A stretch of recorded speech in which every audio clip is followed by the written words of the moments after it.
Wakil Ketua DPR Adis Kadir sebagai Hakim Konstitusi. Disebut Komisi 3 sudah sesuai dengan ketentuan. Tapi sejumlah kalangan meragukan hal itu. Penetapan eks-politisi Golkar ini pun memicu spekulasi.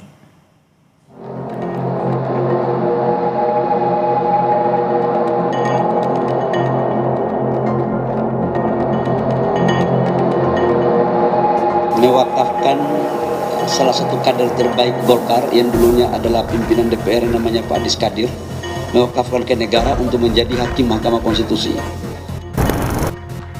Proses penunjukan Adis Kadir duduk di kursi Hakim MK disebut ekspres oleh sebagian kalangan.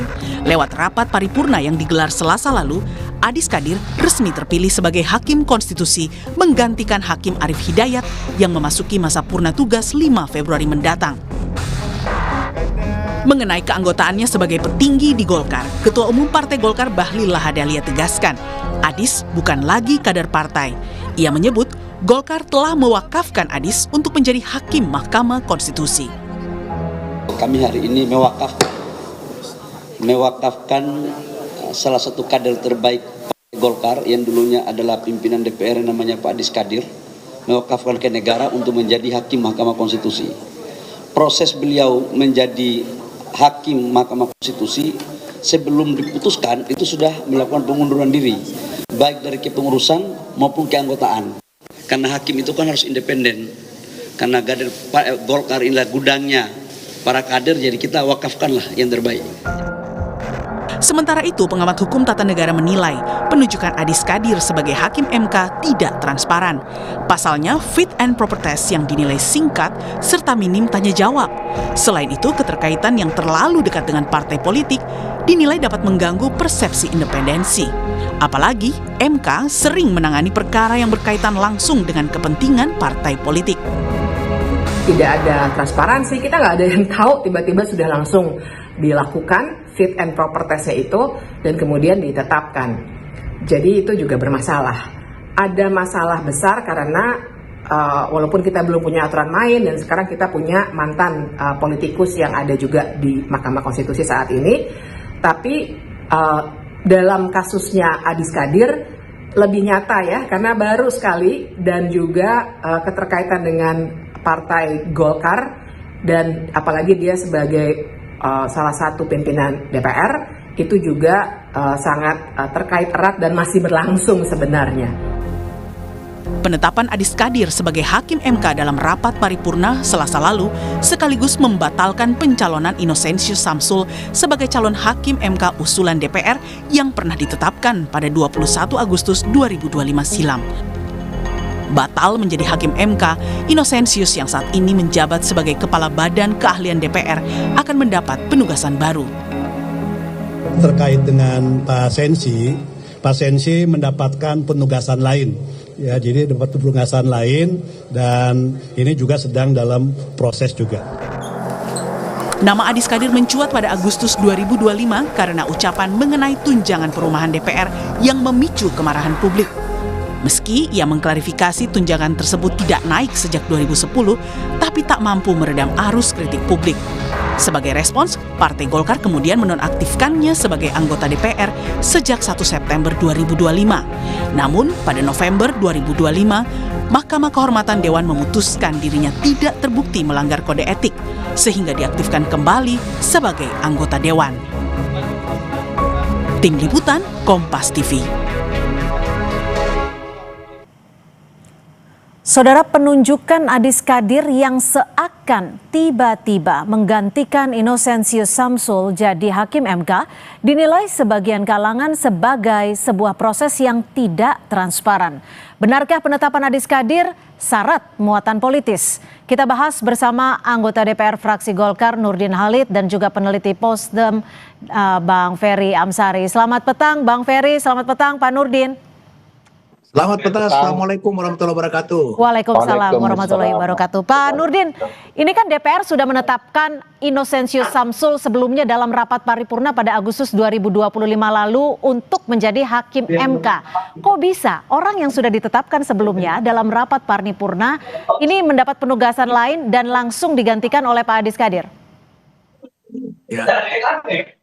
Jadi saya tidak terlalu memahami latar belakang daripada berdasarkan telah ditetapkan itu kemudian tidak jadi. Itu saya tidak paham situasi itu. Tapi yang saya pahami adalah bahwa jabatan dan karir itu kan pilihan dan takdir. Jadi Pak Adis Kadir itu bukan merupakan penunjukan, bukan merupakan perwakilan, itu yang saya paham ya. Dan kalau kita lihat dari sisi kapasitas ya, Pak Adis Kadir itu kan doktor hukum, master hukum, doktor hukum, sekarang sudah profesor di bidang hukum.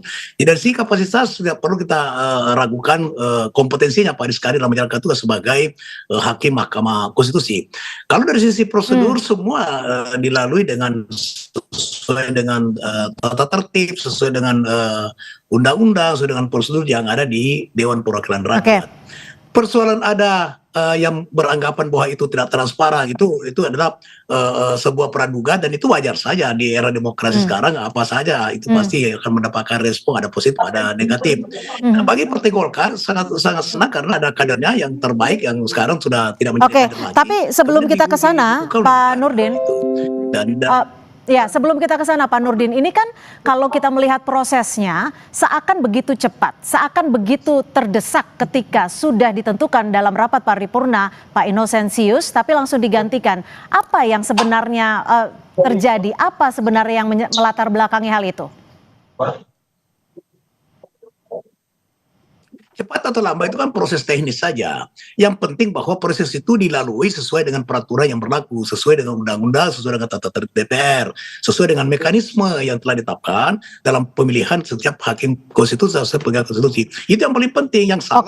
Oke, kalau kita sebut itu sah secara hukum dan juga legal. Tapi apakah secara etika itu cukup benar?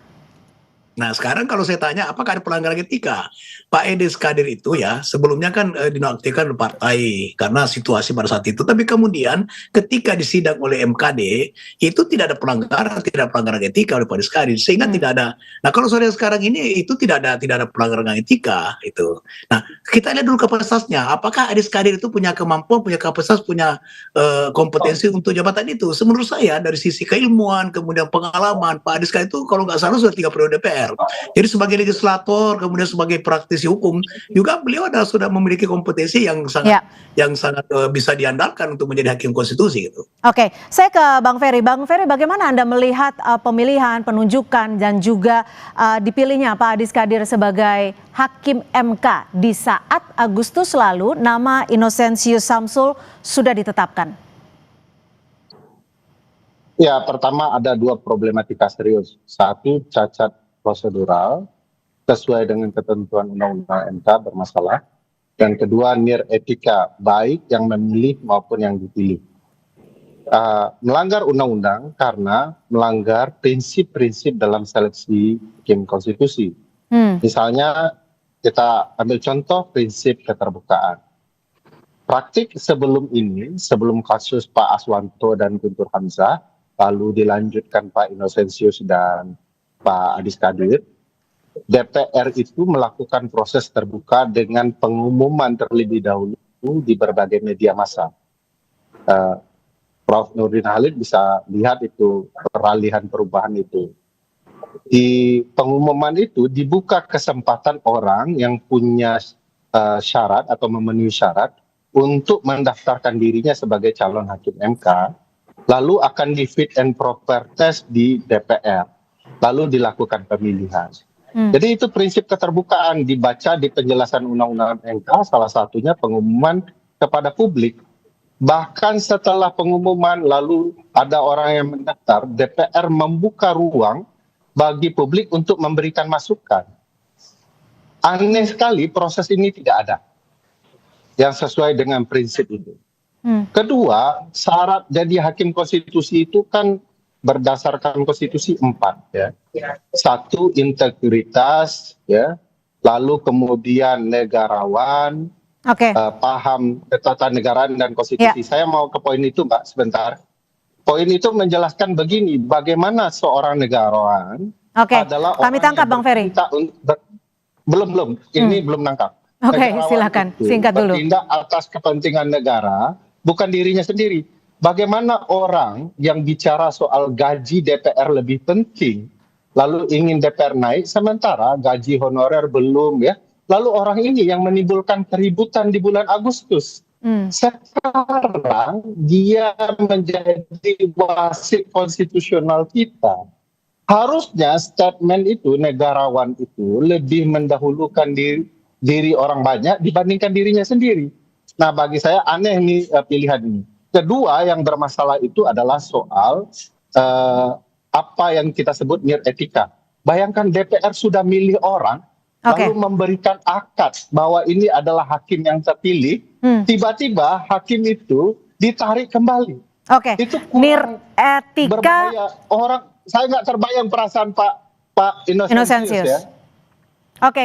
Etika, cacat prosedural. Kalau tadi Mbak Fitri juga sempat menyatakan tidak ada transparansi karena ada keterkaitan dengan partai dan juga merupakan pimpinan DPR. Bagaimana Pak Nurdin menjawab ini? Kalau memang dilihat dari kacamata publik bisa dikatakan sangat empati juga. Ya, jadi kalau Bang Ferry berpendapat begitu, itu normal saja, wajar saja, karena itu juga sebuah fakta. Tapi kita harus lihat bahwa apakah misalnya kurang keterbukaan, kemudian itu sudah bisa dikategorikan sebagai cacat prosedural. Saya kira itu tidak seperti itu juga. Nah, kemudian kenapa tiba-tiba Pak Sensi ya tidak dilanjutkan? Itu bisa saja, tapi saya sekali lagi saya tidak terlalu paham ya latar belakang itu. Tetapi menurut dugaan saya bahwa Pak Sensi sendiri yang mungkin tidak bersedia lagi karena mungkin ada penugasan baru. Penugasan barunya apa, Pak Nurdin? Saya tidak paham, tapi itu yang saya pahami bahwa dia ada penugasan baru dan mungkin Pak Sensi lebih memilih penugasan baru daripada menjadi anggota Hakim Konstitusi. Nah, karena kan ketika sudah bicara paripurna biasanya sudah settle, sudah pasti gitu loh, Pak Nurdin. Jangan dipotong dulu, kita nggak bisa ngomong kalau komen potong terus itu. Ya, Bu Ferry tadi itu masih harusnya dia perjelas dulu soal-soal negarawan tadi itu. Jadi tolong jangan dipotong dulu. Jadi kenapa kemudian ini cepat prosesnya? Karena kebutuhan. Karena Agustus ini kan Pak Arif sudah pensiun. Sementara Pak Sensi ada penugasan baru dan dia lebih milih penugasan baru itu daripada menjadi konstitusi.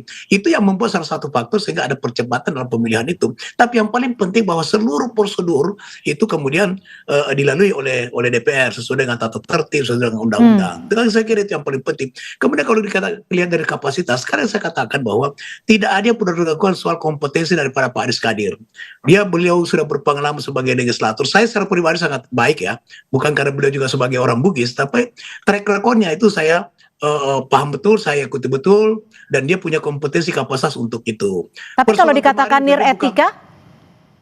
Persoalan kemarin ini dikatakan Bu Ferry tadi bukan satu-satunya pernyataan atau komentar Pak Adis Kadir tentang gaji DPR yang memicu terjadinya kerusuhan, terjadinya aksi ekstrasi massa yang begitu besar. Bukan hanya itu, banyak faktor lain. Itu sebetulnya hanya menjadi pemicu saja yang dibuat-buat sehingga mengorbankan orang yang sebetulnya apakah orang tidak bisa berbuat apa tidak menciptakan sesuatu kesalahan. Saya saja seperti ini sekarang berkomentar bisa saja saya ada keliru berkomentar. Nah, Pak Adis itu kan hanya keliru berkomentar terhadap satu pernyataan tentang gaji DPR. Nah, gitu. Nah, sehingga oleh MKD menyatakan bahwa Pak Adis Kadir tidak terbukti melanggar etika. Ya, saya ke Bang Ferry. Sinyal Anda sedikit terganggu, Pak Nurdin. Bang Ferry, kita tahu bahwa Mahkamah Konstitusi memiliki peran yang cukup besar, pengawal konstitusi. Lalu apa yang akan terjadi ke depannya jika saat ini hakim Mahkamah Konstitusi diisi oleh politisi? Kalau sebelumnya kita sudah tahu ada nama Arsul Sani dan saat ini ada nama Adis Kadir. Ya, sebenarnya bahasa pasal 24C Undang-Undang Dasar 1945 itu kan hakim konstitusi diajukan oleh DPR, Presiden, dan Mahkamah Agung. Jadi tidak diseleksi oleh DPR sebenarnya. Kenapa tidak diseleksi oleh DPR? Karena DPR kan salah satu pihak di Mahkamah Konstitusi. Aneh saja, di dalam sepak bola sekalipun juga aneh, kalau penentuan wasit itu ditentukan oleh pemain gitu ya. Jadi tidak mungkin, ini beliau pengalaman soal sepak bola ya. Nggak mungkin itu, pasti FIFA atau PSSI yang buat aturan. Wasitnya dari FIFA dan PSSI juga. Nah, sekarang bayangkan wasitnya dari pemain yang salah satunya adalah para pihak. Dan itu menurut saya tidak bijak. karena wasit mestinya bisa membangun fair play. Dampak Perlu paling diingat nyatanya apa betul. sih Bang Ferry kalau memang ini terus terjadi dan memang akan terjadi kalau memang nama Adis Kadir akan menjadi hakim MK? Kan sudah disampaikan DPR pesan-pesan khusus bagi hakim konstitusi terpilih ya, bahwa tolong jangan lupa Anda bagian dari kami, Anda dulu pernah buat undang-undang, jangan pula undang-undang ini yang kemudian Anda permasalahkan. Itu sudah menunjukkan keberpihakan dan kepentingan dalam pemilihan hakim. Masa DPR terbuka seperti itu ya, berkolusi terhadap hakim ya. Itu mau wasitnya wasit utama maupun wasit hakim garis itu Pak Nurdin sudah nggak fair itu, karena bisik-bisiknya sudah terdengar secara terbuka. Jadi dampaknya ya adalah kepentingan publik melalui undang-undang dan segala macamnya. Oke, bagaimana Pak Nurdin menjawab kekhawatiran publik ini sendiri dan juga menjawab independensi dan kekuatan dari MK? Ya, jadi apa yang disampaikan Bu Ferry itu adalah itu kan dugaan ya, bahwa dibisikan. Bisa kita buktikan secara fakta. Pak Rusani itu dulu dari DPR. Ketika menjadi Fakta di sidang. Silakan Bang Ferry. Di sidang DPR itu saya sampaikan, itu disampaikan di dalam sidang di DPR secara terbuka. Baik itu di keterpilihan Pak Adis Kadir maupun Pak Innocentius. Dan hakim-hakim konstitusi lainnya di DPR juga dititipkan pesan itu. Jadi itu bukan dugaan, tetapi fakta yang disampaikan dalam sidang di DPR. Tidak perlu dibuktikan sesuatu yang sudah terlihat di depan publik. Saja seperti itu, tapi itu kan bukan semacam sebuah pernyataan yang bersifat instruktif atau perintah atau harapan ya. Kenapa? Karena independensi seorang hakim itu sangat tinggi dan di MK itu sangat menjunjung tinggi namanya kode etik di MK itu. Oleh karena itu maka saya yakin Bapak Adis Kadir itu bisa independen. Dia akan pasti berbuat sesuatu di MK itu sesuai dengan jati diri MK, sesuai dengan kode etik di MK, sesuai dengan harapan masyarakat di mana MK sebagai penjaga konstitusi. Tapi saya juga menyatakan sama Bu Ferry, sekarang ini mohon maaf ya, saya termasuk orang yang menurut saya juga MK banyak keputusan-keputusannya juga yang tidak konsisten. Bu Ferry pasti tahu itu, Bapak kan ahli tata negara itu ya, ahli hukum itu konstitusi. Misalnya dulu berkali-kali termasuk Bung Ferry ikut mengajukan judicial review tentang presidential threshold, tidak pernah dipenuhi, kemudian tiba-tiba dipenuhi. Nah pertanyaannya, apakah kemudian tidak ada latar belakang politik? Jadi semua di negara demokrasi Bung Ferry itu pasti ada unsur politiknya. Nah sekarang politiknya itu apakah merupakan politik yang yang berkepentingan untuk kepentingan negara atau kepentingan masyarakat atau kepentingan kelompok, yang tidak benar lah kalau bersentuhan dengan kepentingan kelompok. Tapi sepanjang berkepentingan negara, kepentingan bangsa, maka unsur politik itu memang bagian daripada proses demokrasi. Ada jaminan untuk itu Pak Nurdin? Karena di sana ada kode etik. Ada kode etik. Jadi kalau kode etiknya diterapkan, nggak mungkin seorang hakim agung itu mau Bang Ferry, ada kode etik Bang Ferry? Sudah dijamin oleh Pak Nurdin? Saya setuju dengan poin bahwa banyak masalah di Mahkamah Konstitusi. Tetapi kan kalau mobilnya bannya bocor, kita tidak mengganti bannya dengan ban bocor lainnya kan. Jadi bagi saya yang diperbaiki adalah hukum acara Mahkamah Konstitusi agar segala putusan MK bisa dikawal. Nah ini sayang juga nih teman-teman di DPR Pak Nurdin, masalahnya di undang-undang hukum acaranya yang diperbaiki undang-undang Mahkamah Konstitusinya. Padahal hukum acara penting untuk membangun proses peradilan yang pasti, terbuka dan jauh lebih baik. Tetapi jangan kemudian hakimnya yang punya masalah. Kita harus membangun trust permainan politik ketatanegaraan kita di Mahkamah Konstitusi.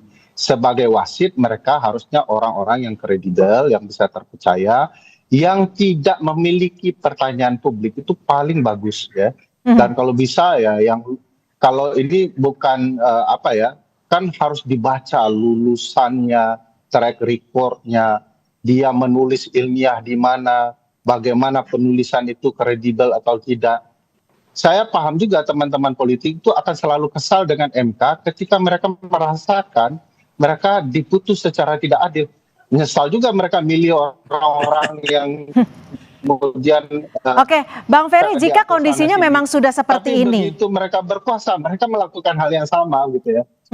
Bang Ferry, jika memang kondisinya sudah seperti ini, lalu apakah Mahkamah Konstitusi tetap bisa menjadi pengawas konstitusi dan juga tempat rakyat melakukan ataupun menggugat kekuasaan yang dinilai dalam tanda kutip tidak benar? Ya tentu sebagai peradilan konstitusional ya, semua orang akan merasakan dampak konstitusionalnya. Jika hakim menyimpang, itu akan dirasakan.